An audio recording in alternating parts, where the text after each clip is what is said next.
you a very warm welcome to our launch event, where we have a series of really important new publications on tourism and protected areas coming through. And the publications that we'll be launching tonight, firstly we have the third edition of the Best Practice Guidelines on Sustainable Tourism for Protected Areas. This will be followed by a Tourism Concessions Manual, Guidelines for Managers from UNDP. Then we'll have, from the IFC, we'll have a presentation of the forthcoming Protected Area Tourism Concession Toolkit. And this will be followed by Steve McCall, who will be talking about a special edition of CUDA on tourism and protected areas. And finally, a presentation on the special edition of parks on tourism and the HE targets. So without further ado, I would like to invite Yufei Leung and Andreas to come and present the best practice guidelines.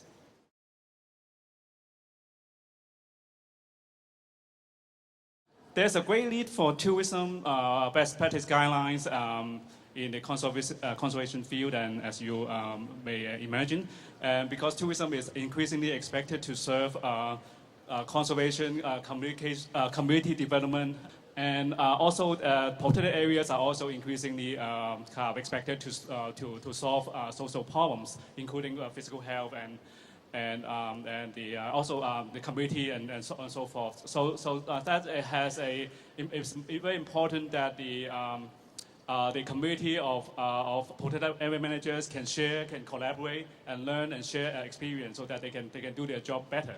And particularly during in the era of change in terms of the recreation and tourism demands, and as well as environmental changes. In the past 2 decades, there has been 2 editions of these best practice guidelines. And so our goal of this 3rd edition is to provide a major update from the 2nd edition, from the past editions, and also provide, using these guides as an important reference for training and for education, for protected area managers, but also for other audiences. And also through the process and using these guidelines, the production process as a way to mobilize and to engage the TAPAS member, the tourism specialist group members, and also others experts in and sharing knowledge. So in terms of case studies, we cover a lot of grounds in the world, not every single corner, but pretty much all continents, and about 45 countries and territory represented in these guidelines.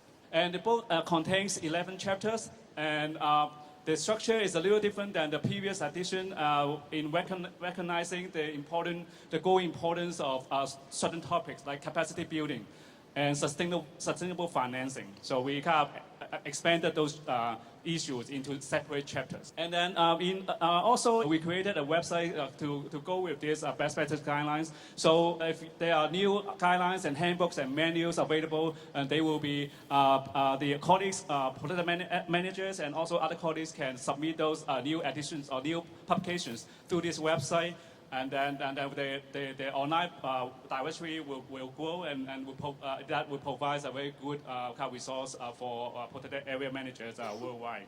So we thank the sponsors, GIZ, and also WCPA providing some seed money for this project, and French Ministry of Foreign Affairs that provides also some funding. And NC State University, my university, provided some in-kind support for this project.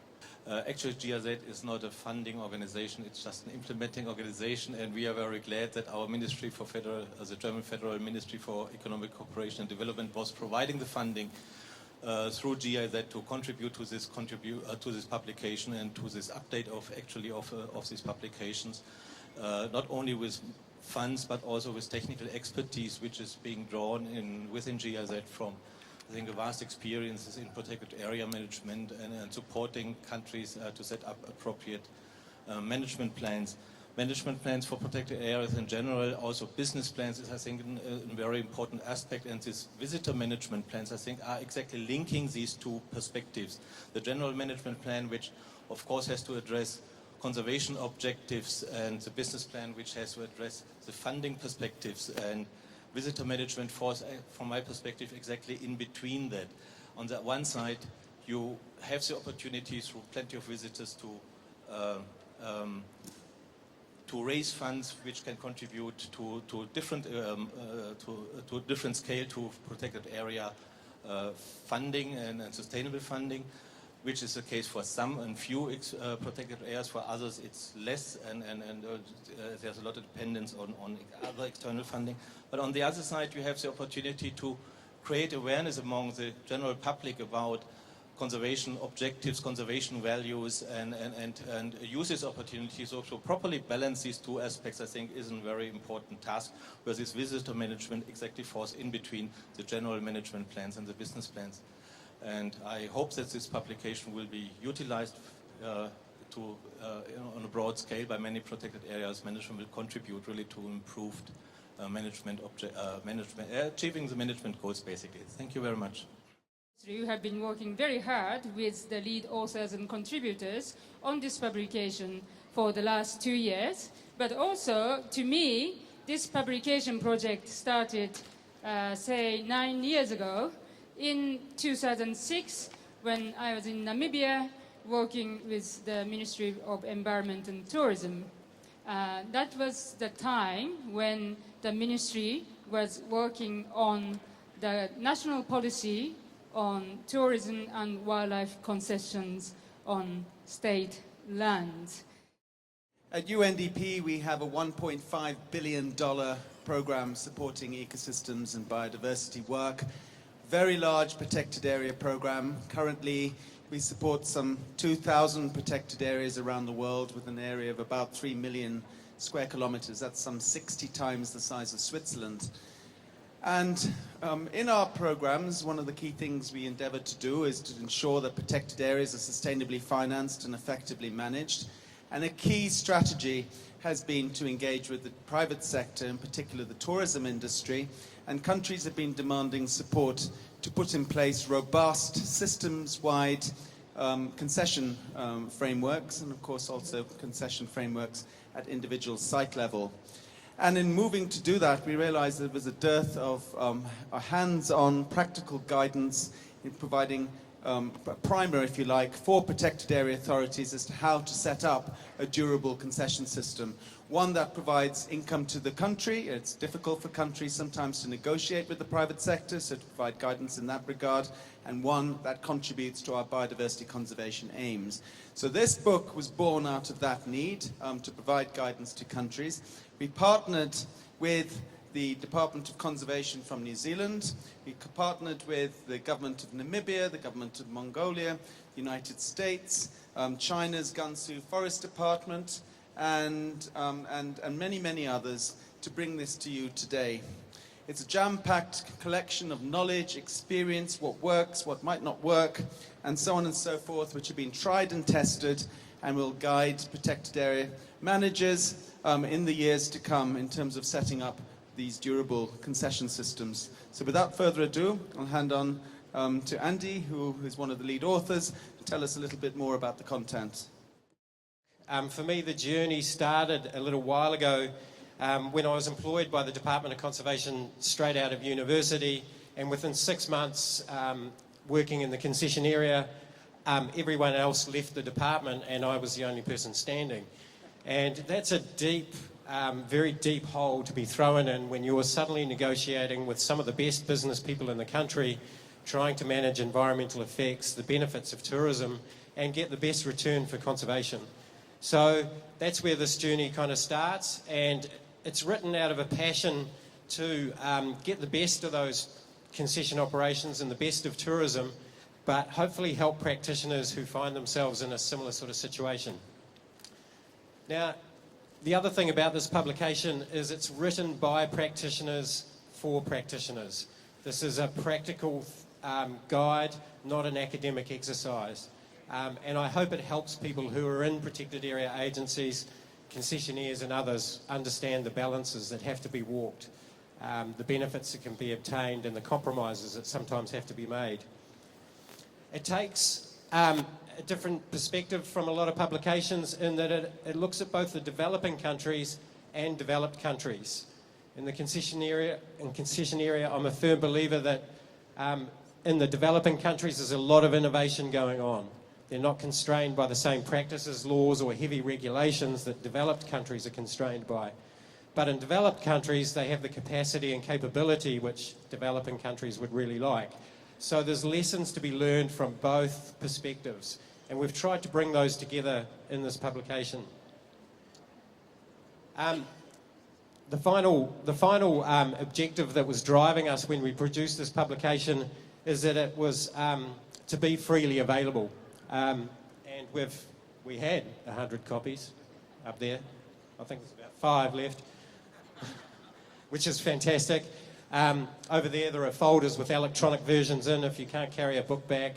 And it's already up on the website, so on the UNDP website, so it can be freely downloaded along with the appendices as well. Finally, in terms of the content, it straddles everything from legislation and law, regulations, policy, the objectives of your concession system and what you're trying to achieve, right through to the different allocation mechanisms that you might use to allocate the concessions. It looks at the economics associated with concession operations and what those benefits are. And finally, it goes right through to lots of case studies that showcase actual conservation work that some concessionaires are doing. We've also got a really unique chapter in there, which is an operator's perspective. We had 7 really good tourism operators who were able to give us their views on what it's like to work with a protected area agency. And as you can imagine, there's some good stories there and there's some good lessons there as well. This publication is a very important document and it's a guideline that testifies that concessions create various opportunities in our communities. It contributes a lot in terms of our development, in terms of income, in terms of job creation and poverty eradication in our communities, especially those who are living in our national parks and also in the areas around our national parks. So it's a very, very important document that each and every manager of national parks worldwide must be able to utilize. Because these concessions in our national parks contribute to monetary benefits, employment creation, as I have stated earlier on, and also it changes people's perceptions, especially communities' perceptions. I'm actually from a pastoralist community that lives on herding cattle, goats, and sheep. And before the creation of awareness of the importance of conservation and national parks or protected areas, we felt it was not worth it for our animals, cattle and goats, not to have enough grazing areas, and the grazing area is only given to the wildlife. That's what we felt. After the introduction of the new ideas and also management of national parks, we have just realized that a community of 1,000 members cannot within 1 year have 5 million Namibia dollars in their coffers from cattle, goats and sheep. 5 million Namibia dollars is equivalent to 500,000 US dollars. It's just not possible at all. We have just realized that we have been keeping our golden eggs in the same basket, and we have learned now new ways to expand our golden eggs in various baskets, including wildlife management. Therefore, it was very important for you guys to come up with these documents, of which I have already recommended my officials in Namibia to make sure that although we have made an input, we must also study it and also come up with new ideas that we might learn from this particular document to be utilized in our national parks. And I would like to urge all national parks around the world, all the protected areas around the world, those managers to study this document and apply it accordingly. With these remarks, ladies and gentlemen, it is now my distinct honor and privilege to officially launch this very important publication. I thank you.